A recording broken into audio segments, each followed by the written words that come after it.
So here working on a Toyota engine. It's the 3VZ. It's that 6-cylinder, the 3.0 that was put in the 4Runners and pickups of the late 80s to mid 90s, and doing the head gasket job. Of course, everyone knows out there, if you're watching this video, head gaskets are pretty notorious for these guys. But one thing you can do, and you get in here, you don't want to be doing this job all the time, like who does. You can get in here, you can get some of this heat wrap. This stuff, it's real fibery.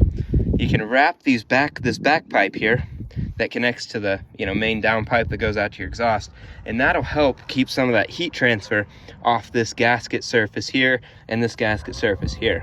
So we're gonna wrap this one, and I'll show you what it looks like when we're done here. But this is just a little quick tip, a little quick video on how to do this. Just wrap it up. It's really easy stuff, and this is gonna save you from doing that head gasket super often in the future and keep some of that heat transfer off of your head gasket.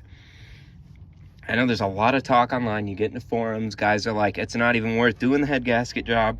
Just take the engine out and put the 3.4 in. I just don't think there's any reason for that. These engines, although yes, sure, they're not the most powerful, they are plenty good, they're plenty reliable. You just got to know what to do to keep them running right. And this is one of those things when you're in here doing this head gasket job that you can do to really save yourself some headache in the future. Okay, so here you go. This is what both sides looks like done. I'm not worried about this centerpiece here because it's far away from any real gasket surfaces. It's really these two pieces of this back pipe here that are going to cause issues, and they're going to cause these heat rings to blow. So doing this is a really good way, just again for a preventative measure, for having to do this job too many times in the future. Some tips with this stuff.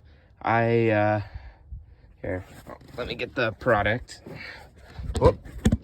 So this is the product that I got. I just got it at O'Reilly's. Again, it looks like this, real fibery. Some tips for it: get it wet before you use it. That way it'll make it a little bit easier to work with. It's also, those fibers get really itchy when you're messing with them. Getting them wet helps keep them down and makes it a little bit more malleable. Then you just get these metal clips, wrap them around wherever the ends are so nothing comes up. And when you've got this put back together and it goes through its first couple heat cycles, this stuff is gonna go from a real, flimsy, movable fiber to something that's really hard, and it's gonna really help that heat transfer and keep heat off these gasket surfaces. All right, just a quick video, wanted to show you a good way to keep from having to do the head gasket too many times. All right.